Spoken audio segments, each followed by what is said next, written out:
I heard the pounding on my front door like cannon fire.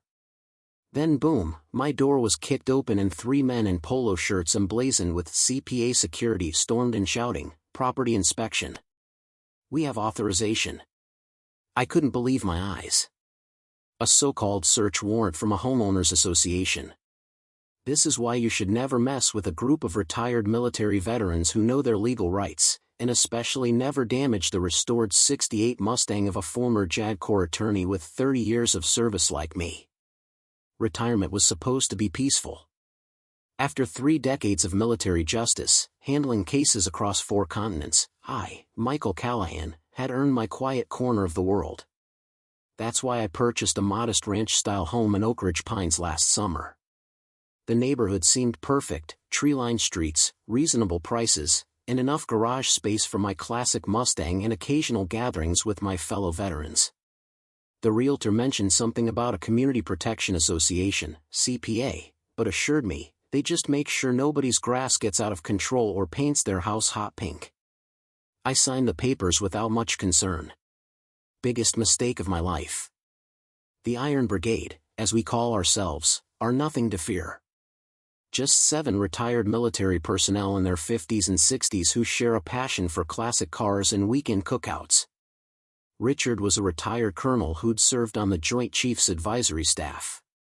Teresa had been chief financial officer for a defense contractor after her service. Marcus was a former cybersecurity specialist with the NSA. And the others brought their own impressive backgrounds to our little group. We'd gather in my garage on weekends, work on our vehicles, grill some burgers, and trade war stories. Nothing rowdy, nothing illegal, just old friends enjoying the retirement we'd earned serving our country. Victor Reynolds had other ideas.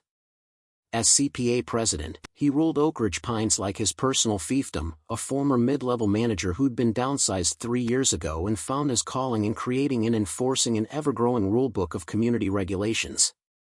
My first encounter with him came just 2 weeks after I moved in.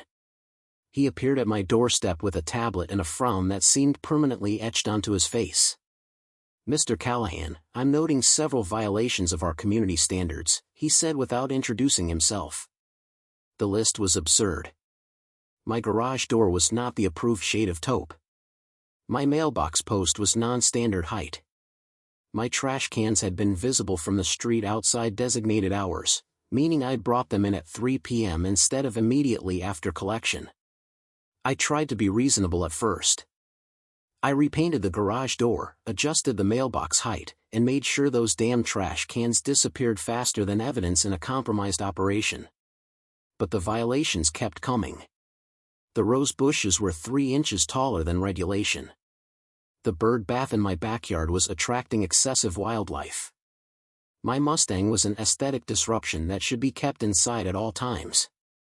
Each violation came with a fine, and each fine seemed larger than the last. "This is getting ridiculous," I told Richard one Saturday as we detailed his Corvette. "Reynolds dropped off another notice yesterday." Apparently, having friends over more than twice a month constitutes operating an unauthorized business. Richard laughed, but there was concern in his eyes. "Mike, I've seen these associations go rogue before. They start small, but if nobody pushes back, they'll keep pushing until they've bled you dry or forced you out." That evening, as we were enjoying our perfectly legal cookout, 3 men in polo shirts with CPA enforcement embroidered on the pockets appeared at my fence.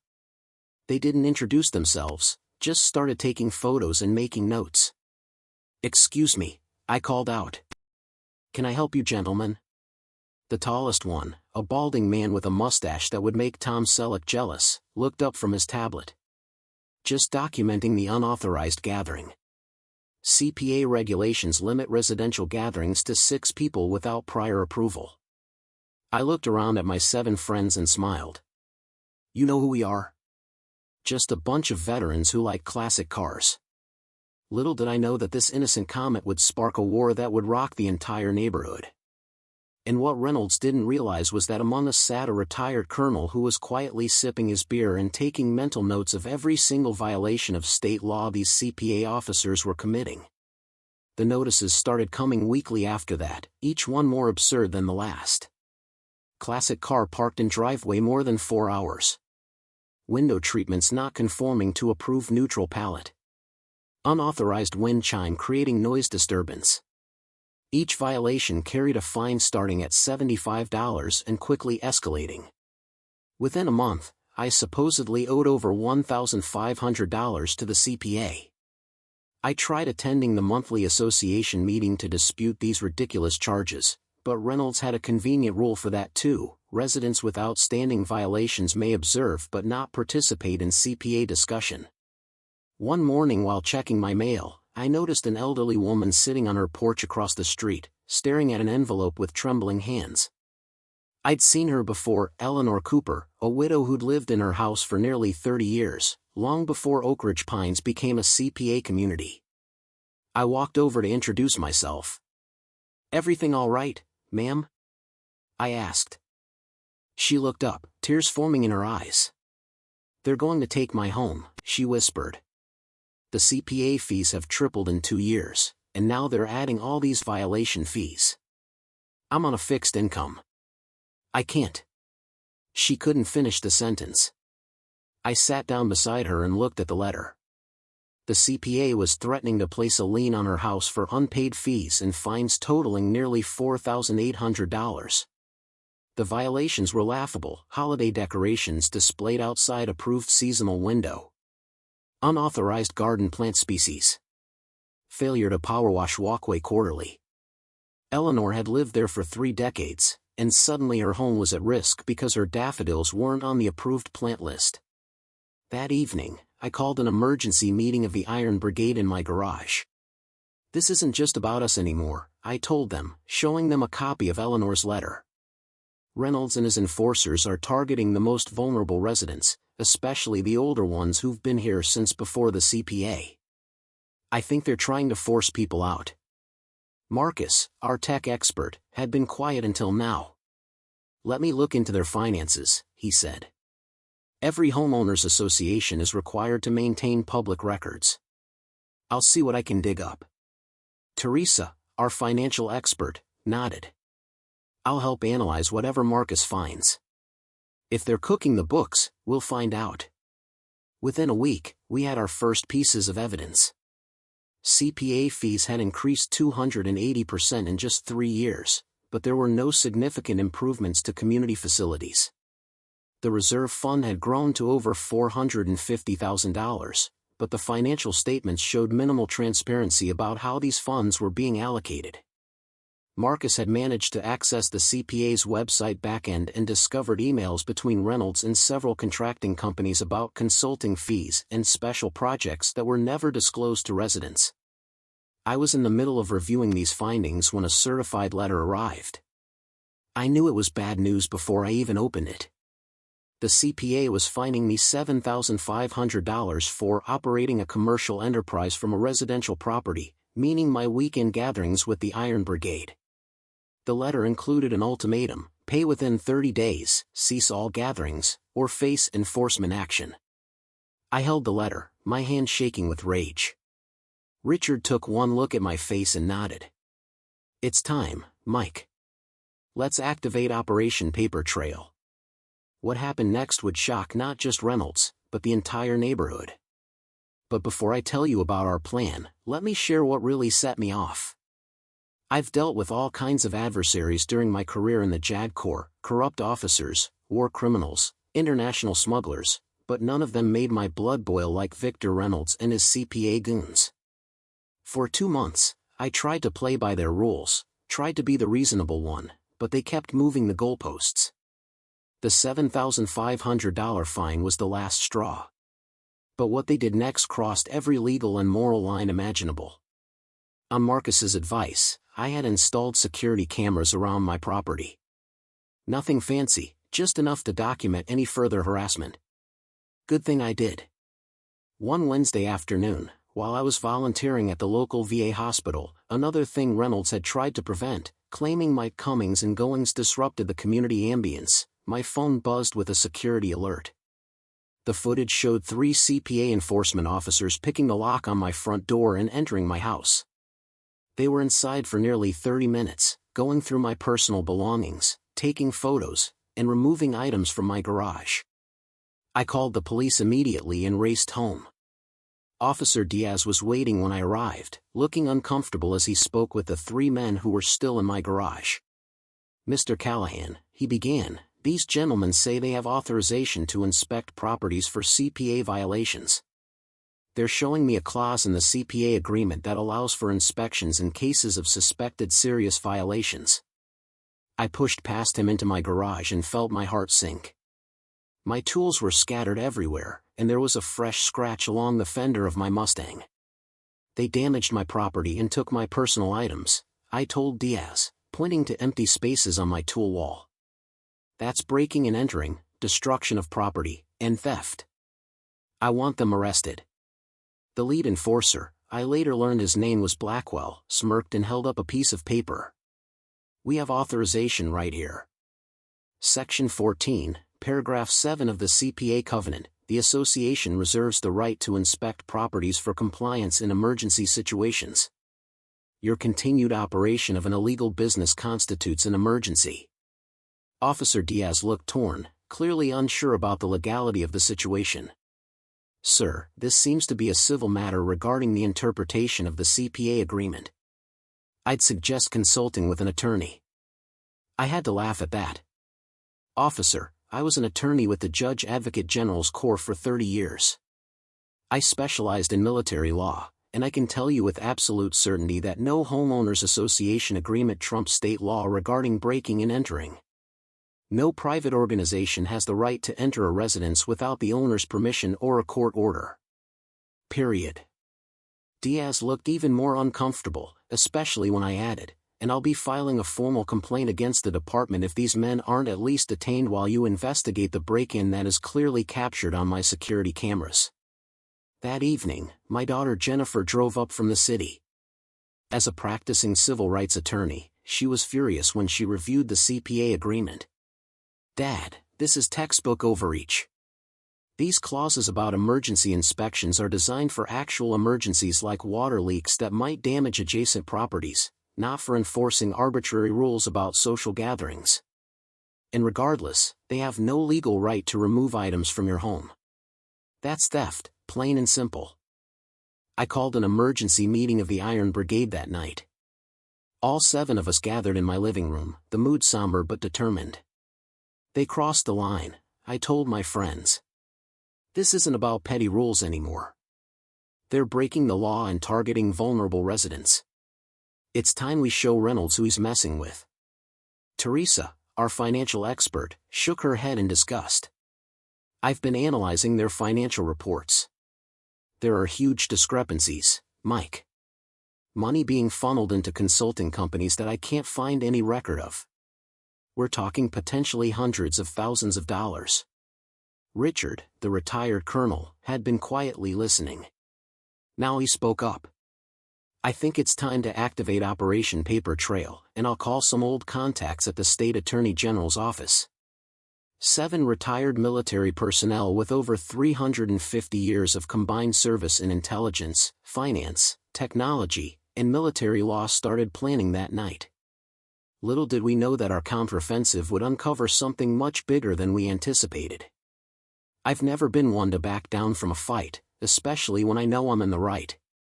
After 30 years of battling in military courts against corrupt officers, war profiteers, and cover-up artists, I developed a sixth sense for when someone was hiding something. And every instinct I had was screaming that Reynolds was sitting on a mountain of secrets. It was time to dig them up. Operation Paper Trail began the next morning at my kitchen table. 7 aging veterans huddled over coffee mugs like we were planning a mission behind enemy lines.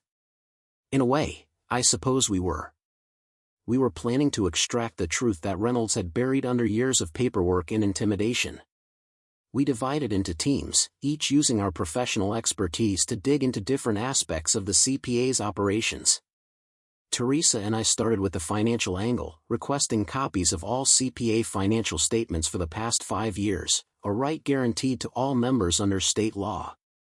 Reynolds tried to block us, claiming the records were under audit, but a firmly worded letter from Jennifer citing specific state statutes changed his tune quickly.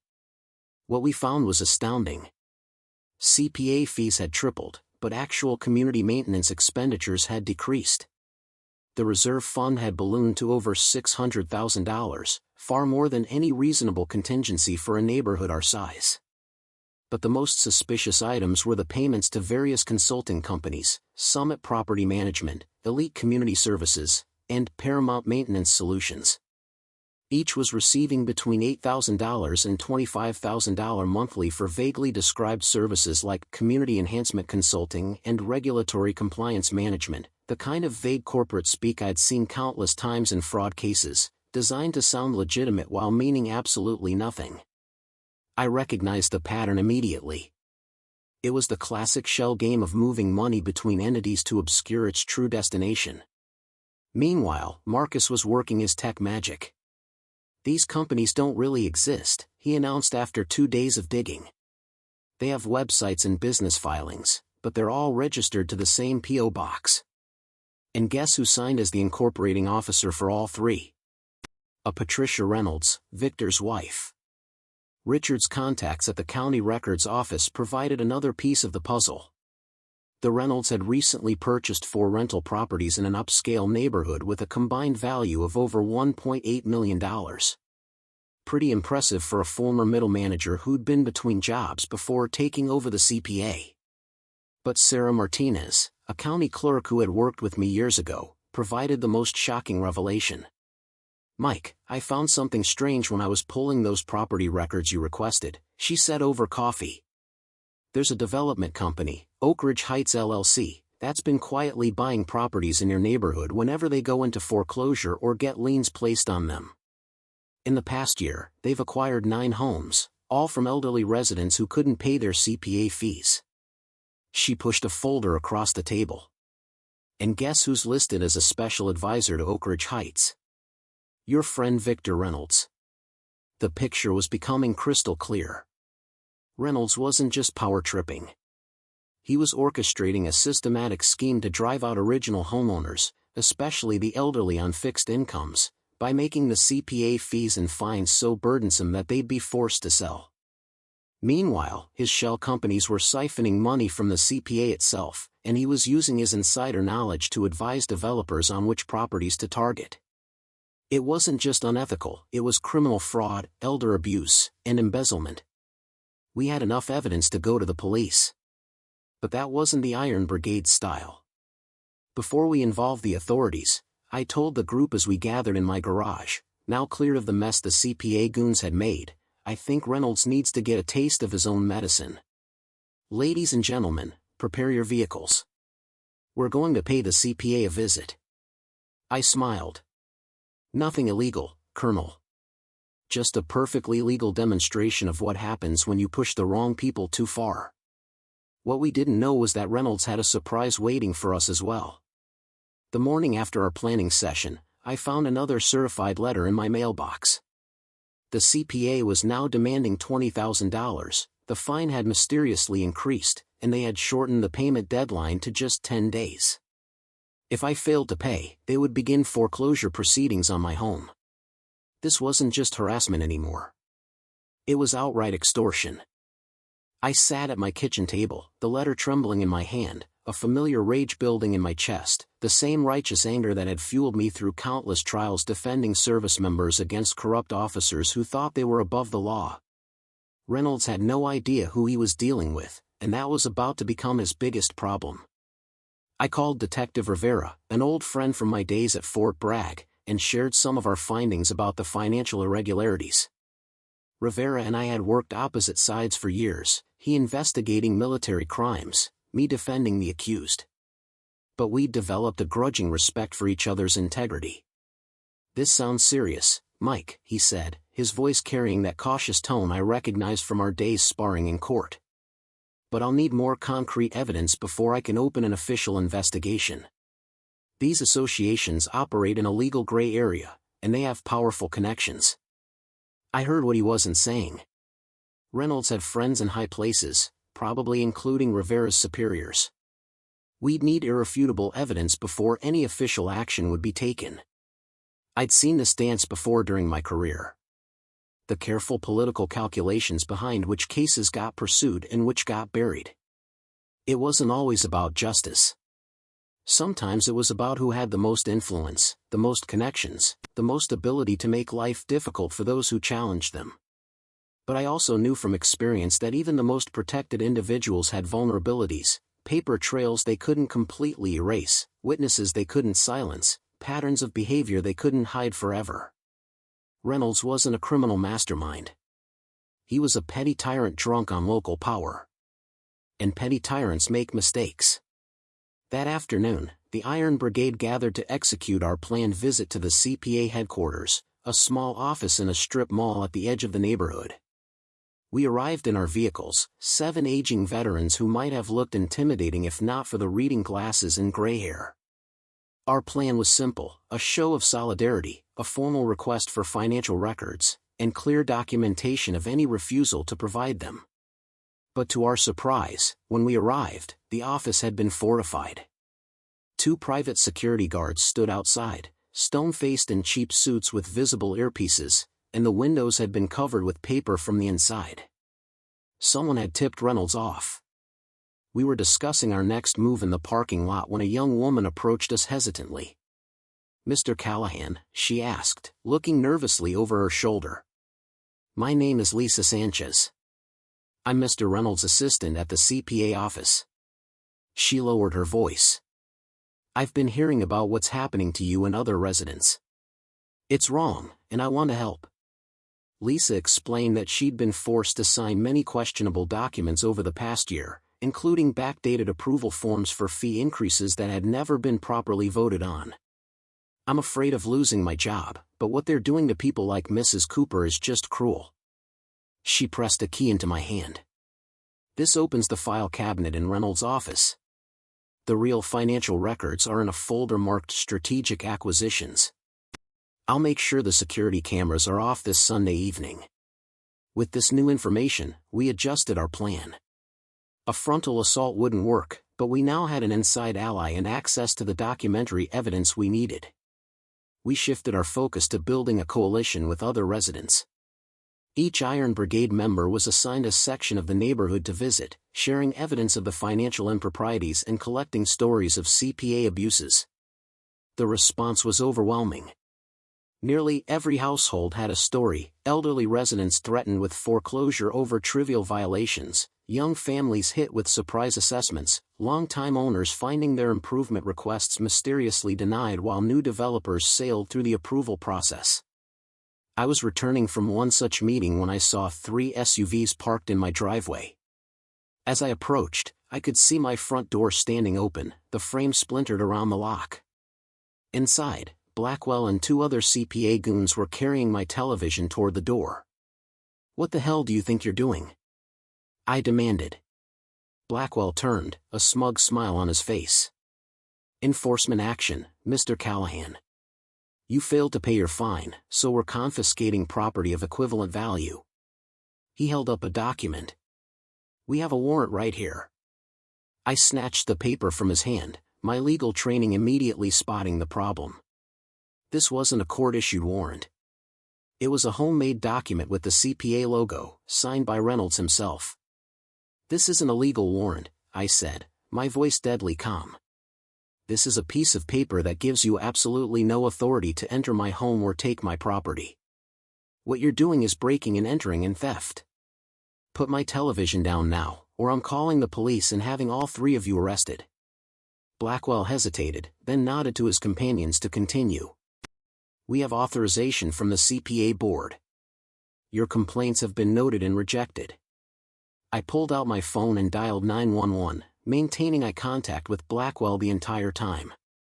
"I need police at 1427, Oak Ridge Drive immediately. 3 men have broken into my home and are removing my property. I am a homeowner and these men have no legal authority to be here. Please hurry. I don't know if they're armed." Blackwell's face paled slightly at the mention of weapons. I hadn't accused them of being armed, but the suggestion was enough to make the 911 dispatcher classify this as a priority call. While we waited for the police, I texted the Iron Brigade our emergency code, Red Alert at base. Within 20 minutes, all 6 of my friends had arrived, each parking their vehicles in a semicircle around the driveway, effectively blocking the CPA goons' SUVs. By the time Officer Diaz arrived, he was faced with 3 increasingly nervous CPA enforcement officers surrounded by 7 grim-faced older veterans who happened to include a retired colonel, a former NSA specialist, and several other highly respected professionals. This time, Diaz couldn't dismiss the situation as a civil matter. With multiple witnesses, clear evidence of forced entry, and the ridiculous fake warrant, he had no choice but to take statements and document the break-in. He stopped short of arresting Blackwell and his companions, but warned them that a formal investigation would follow. As they slunk away, I looked at Reynolds' right-hand man and said quietly, "You just made the biggest mistake of your career. Reynolds needs to understand what he's up against." That night, I couldn't sleep. I paced my living room, the splintered door frame a constant reminder of the violation I'd experienced. In my years as a military attorney, I'd represented people who'd had their homes invaded. I'd seen the lasting trauma such violations caused, the feeling that your personal space was no longer secure.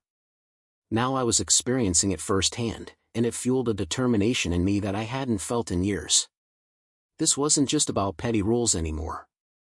This was about standing up against tyranny in its most local form, the kind that creeps in through neighborhood regulations and flowers into full-blown corruption when left unchecked.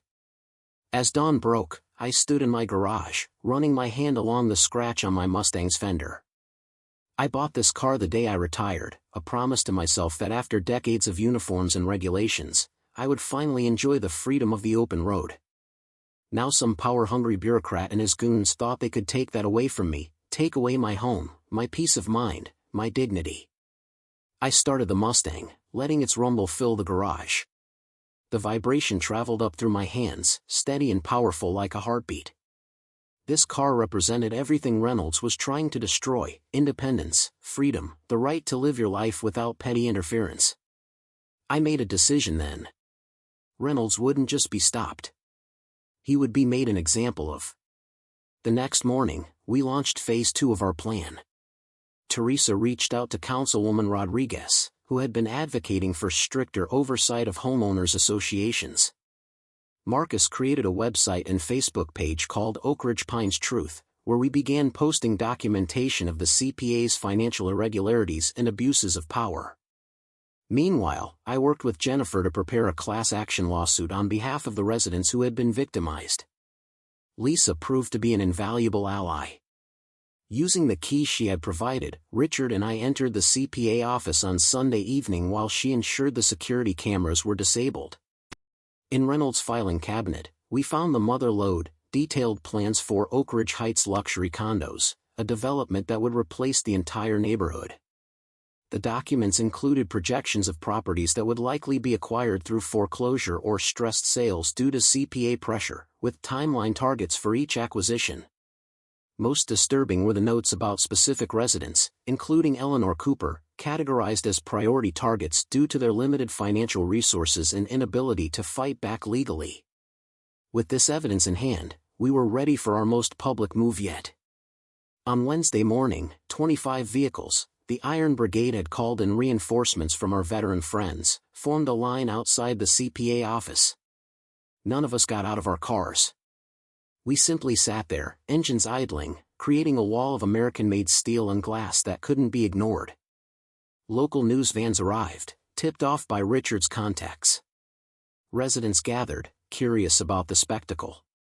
When Reynolds finally emerged from the office, visibly shaken, I stepped forward and used a bullhorn to address the crowd and cameras. "My name is Michael Callahan. I've lived in Oak Ridge Pines for less than a year, but I've experienced more harassment and illegal behavior from our CPA than I saw in 30 years as a military attorney. My friends and I have uncovered evidence that Victor Reynolds has been using the CPA to systematically target elderly and vulnerable residents, imposing crippling fines and fees to force them out of their homes. Meanwhile, CPA funds have been funneled to shell companies controlled by Reynolds' family, and he's been working with developers to replace our neighborhood with luxury condos." I held up copies of the documents we'd found. "We have the evidence right here. Financial records showing hundreds of thousands of dollars diverted to fake companies. Plans targeting specific elderly residents for foreclosure. Development proposals that would destroy the homes many of you have lived in for decades. This stops today. We demand Reynolds' immediate resignation, a full financial audit of the CPA, and new elections supervised by independent observers. The crowd's reaction was electric. Residents who had suffered in silence, afraid to challenge the CPA's authority, suddenly found their voices. They shared stories of arbitrary fines, denied improvement requests, and threatening letters. Reynolds attempted to retreat into the office, but the crowd blocked his path, demanding answers. What I didn't know was that Reynolds had already called Captain Anderson, the head of our local police precinct and, as we would later learn, a significant investor in Oak Ridge Heights LLC. "Callahan," Reynolds shouted over the crowd. "You have 24 hours to retract these slanderous accusations and pay your outstanding fines, or you'll face the consequences. This neighborhood needs order and rules, not anarchy led by a gang of troublemakers." Just then, 3 police cruisers pulled into the parking lot, led by Captain Anderson himself. The captain strode directly to Reynolds' side, not even pretending to assess the situation impartially. "This gathering is unlawful," he announced through his own bullhorn. "Disperse immediately or face arrest for disturbing the peace." I wasn't intimidated. "Captain Anderson," I responded, still using my bullhorn. "This is a peaceful demonstration on public property. We have evidence of serious financial crimes being committed by the CPA under Mr. Reynolds' leadership. As a law enforcement officer, I would think you'd be more interested in investigating those allegations than in shutting down citizens exercising their constitutional rights." Anderson's face hardened. "Final warning, Callahan. Disperse now." I nodded to the Iron Brigade, and we started our engines in unison, creating a wall of sound that drowned out anything else Anderson might have said. Then, in perfect formation, we drove away. But we weren't retreating. We were just moving the battlefield. That evening, Jennifer filed our class action lawsuit representing 65% of Oak Ridge Pines residents, alleging fraud, embezzlement, harassment, and civil rights violations. Teresa prepared a detailed financial analysis showing that at least $1.7 million had been diverted from CPA funds to Reynolds shell companies over the past 3 years.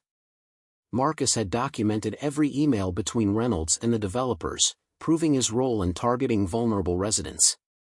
And I personally delivered our complete findings to District Attorney Nelson, bypassing Captain Anderson entirely. The pressure became too intense for even Reynolds' connections to withstand. The State Attorney General's office announced an investigation into the CPA's financial practices. The county recorder began reviewing all property transfers associated with Oak Ridge Heights LLC. And Captain Anderson was placed on administrative leave pending an investigation into his relationship with Reynolds and the developers. 3 weeks after our vehicle demonstration, Reynolds, his wife, and 2 board members were indicted on multiple counts of fraud, embezzlement, and elder abuse.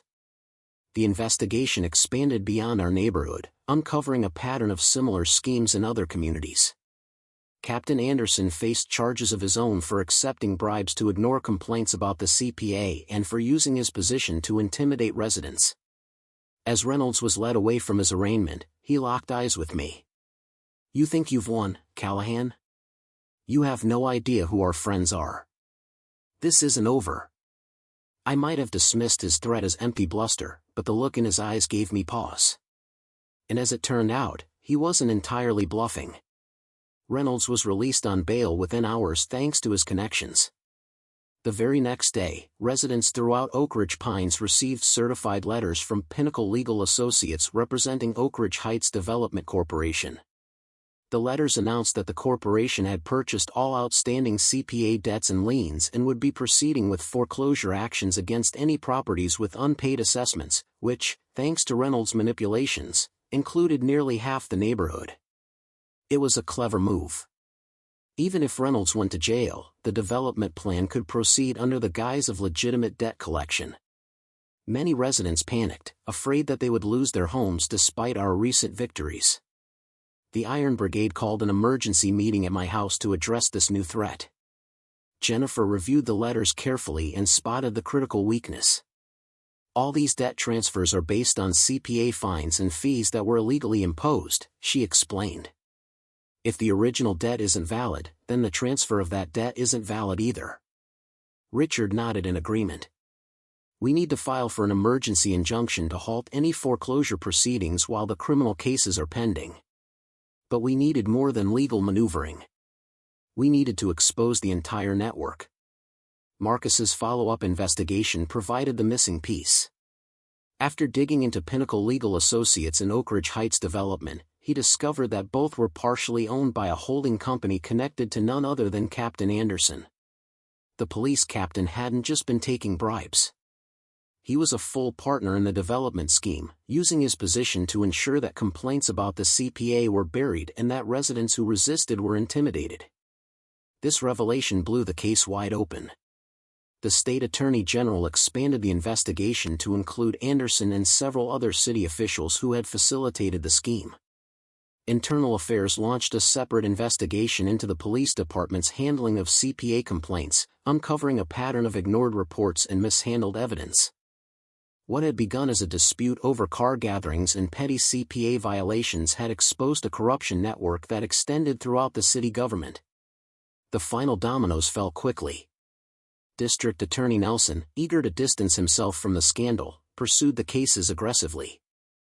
Reynolds and his wife accepted a plea deal, providing testimony against Anderson and the developers in exchange for reduced sentences. Anderson was indicted on multiple counts of corruption, abuse of power, and conspiracy. Oak Ridge Heights Development Corporation was forced into bankruptcy, and all liens against Oak Ridge Pines properties were invalidated. The CPA itself was completely restructured. A resident-elected board with term limits and strict transparency requirements replaced Reynolds' regime. Fees were reduced to their pre-Reynolds levels, and many of the most restrictive regulations were eliminated. Eleanor Cooper kept her home, and other elderly residents who had been forced out received compensation from the assets seized from Reynolds and his co-conspirators. As for me, I declined offers to serve on the new CPA board. I spent enough time fighting in courtrooms, I told my neighbors. Now I just want to enjoy my retirement, my Mustang, and my friends. The Iron Brigade became local celebrities of sorts, the old veterans who had taken down a corruption ring. We were invited to serve on a city task force reviewing homeowners association regulations across the county, ensuring that what happened at Oak Ridge Pines couldn't happen elsewhere. 6 months after Reynolds' indictment, we held the biggest neighborhood cookout Oak Ridge Pines had ever seen. The entire community turned out, along with reporters, city officials, and even District Attorney Nelson, who was rumored to be considering a run for mayor. The Iron Brigade arrived in formation, our vehicles gleaming in the sun. As I looked around at my friends and neighbors, at Eleanor Cooper smiling on her porch, at families enjoying their homes without fear of arbitrary fines or harassment, I felt a deep satisfaction that no courtroom victory had ever provided. Eleanor approached me as I was flipping burgers. Her steps were steadier now, her eyes brighter than when I'd first met her, trembling on her porch with that CPA letter. "You know, Mike," she said, handing me a cold beer, "I've lived in this house for 32 years. Raised my children here, buried my husband, and promised him I'd stay as long as I could. When Reynolds started with his notices, I thought I'd have to break that promise." She looked around at the neighbors laughing and children playing. "You and your friends gave me back my home. Gave all of us back our homes." Richard joined us, putting an arm around Eleanor's shoulders. "We just exposed the truth, Eleanor. The community did the rest." He nodded toward a group of younger residents who had spearheaded the formation of the new CPA board, transparent, accountable, and focused on actually serving the neighborhood rather than controlling it. "That's the thing about bullies," I said, watching a child race past on a bike with streamers flowing from the handlebars, the kind of neighborhood eyesore that would have resulted in a fine under Reynolds' regime. "They only have power when people are afraid to stand up to them. Once one person stands up, it gives others courage." Later that evening, as the party wound down and the Iron Brigade gathered around a fire pit in my backyard, Teresa raised her glass. to Mike, who couldn't mind his own business even in retirement. The others laughed and raised their glasses. I felt my face flush with embarrassment. I didn't do anything special. I just refused to be bullied. Sometimes that's all it takes, Marcus said. One person saying, no more. Richard, who had been quieter than usual all evening, finally spoke up. You know what gets me? It's not just what Reynolds and his cronies did. It's that they thought they could get away with it, that no one would bother to look closely enough to connect the dots. People like Reynolds count on apathy, Teresa said, the firelight reflecting in her eyes. They count on people being too busy, too intimidated, or too isolated to fight back. That's why community matters. That's why what happened here is about more than just a homeowners association. I looked around at my friends, these men and women who had stood with me, who had brought their lifetime of skills to bear on a problem that threatened not just me, but an entire neighborhood of people. We were all north of 55 with various aches and pains, gray hair, and reading glasses. But in this fight, we'd found a purpose that many of us had been missing since retirement. We hadn't just saved homes. We'd reminded ourselves and everyone around us that we still mattered, that our knowledge and experience could still make a difference. The next morning, as I sat on my porch drinking coffee, I watched the neighborhood come alive. People waved as they walked past. Children rode bikes on sidewalks that had once been off-limits. A couple was painting their front door a bright red that would have given Reynolds an aneurysm. Across the street, Eleanor was planting flowers, not from the approved list, but wildflowers in every color imaginable. Sometimes people who abuse their power forget one important thing. Never underestimate veterans. We don't just have time and experience. We have skills and connections built over lifetimes. And most importantly, we have little left to lose when we stand up for what's right. As Richard likes to say, justice may come slowly, but it always arrives. And sometimes it arrives with the rumble of 24 classic cars outside your office door. When I look back now, I realize that what happened in Oak Ridge Pines wasn't just about defeating a corrupt CPA president. It was about reclaiming something more fundamental, the right of people to live with dignity in their own homes, to form genuine communities based on mutual respect rather than fear and control. It was about proving that even in retirement, we could still fight for what matters, that the Iron Brigade still had some fire left. So, if you ever find yourself facing your own version of Victor Reynolds, someone who thinks their petty power gives them the right to bully and intimidate, remember our story. Stand your ground. Find your allies. Dig for the truth. Because bullies like Reynolds are counting on your silence, on your isolation. And the one thing they can't withstand is people coming together, standing tall, and saying in one voice, not in our neighborhood. Truth is, I never wanted to be a neighborhood hero. After 3 decades in the JAG Corps, I'd seen enough conflict. My retirement dream was simple: tinker with my Mustang, enjoy weekend cookouts with friends, and leave the battles behind. But as my old commanding officer used to say, sometimes the mission finds you when you least expect it. The transformation of Oak Ridge Pines in the years since Reynolds' conviction has been remarkable. The intimidation and fear that once permeated the neighborhood has been replaced by something I hadn't expected to find in my retirement: a genuine community. Last month, the new CPA, now renamed the Oak Ridge Pines Neighborhood Association to distance itself from its troubled past, held its first community fair. Residents showcased their hobbies, local businesses set up booths, and children ran free without fear of violating some obscure rule. I found myself manning the grill alongside Marcus, watching Eleanor Cooper lead a gardening workshop teaching kids how to plant those once forbidden wildflowers. Ever regret moving here? Marcus asked, flipping burgers with military precision. I looked around at the faces of my neighbors, people who were once strangers united only by proximity, now a community bonded by shared struggle and victory. Not for a second, I answered truthfully. The Iron Brigade still meets in my garage, but these days we spend more time helping neighbors fix their cars than plotting legal strategy. Last week, we taught a group of teenagers the basics of auto maintenance, knowledge that seemed to be disappearing in the age of computers and smartphones. Reynolds and his wife are serving 5-year sentences for fraud and embezzlement. Captain Anderson received 7 years for abuse of power and conspiracy. The development company executives who bankrolled the scheme faced significant fines and business restrictions. But the most lasting impact wasn't the punishment of the guilty, it was the awakening of the community. People in Oak Ridge Pines no longer take their rights for granted. The new association's meetings are well attended, with spirited but respectful debate. Transparency isn't just a buzzword, it's built into the bylaws, with financial records available online and all decisions subject to genuine resident input. Last Tuesday, Jennifer called to tell me the state legislature was considering the Community Governance Transparency Act, inspired in part by what happened in our neighborhood. The law would impose strict oversight on homeowners associations, limiting their powers and requiring clear transparency in their operations.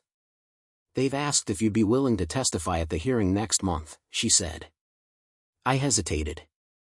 I'd promised myself a quiet retirement, away from courtrooms and legal battles. Eleanor Cooper has already agreed to speak, Jennifer added gently. She asked specifically if you would join her. I thought about Eleanor, trembling on her porch that day, believing she would lose the home where she'd built her life. I thought about how many other Eleanors might be out there, facing similar threats from unchecked power. Tell them I'll be there, I said. Sometimes retirement isn't about stepping away from the fight. Sometimes it's about choosing the battles that truly matter. The fight against Reynolds taught me something I hadn't fully appreciated even after 30 years in the military, that the principles we defended overseas must be protected just as vigorously at home. That tyranny can wear a polo shirt and carry a clipboard as easily as it can wear a uniform and carry a weapon. And that ordinary citizens standing together can be the most powerful force for justice there is. So we'll keep meeting, the Iron Brigade. We'll keep our eyes open for the next Victor Reynolds who thinks rules are made to control others but not himself. We'll remember that freedom doesn't just need defending on foreign shores, but in our own backyard. And every Sunday, weather permitting, I'll take that Mustang out for a drive, remembering the scratch on its fender that led to a revolution in Oak Ridge Pines. A reminder that sometimes the smallest injustices, when challenged, can expose the largest wrongs. As I told the reporter who interviewed me for a follow-up story last month, I didn't move to Oak Ridge Pines looking for a fight.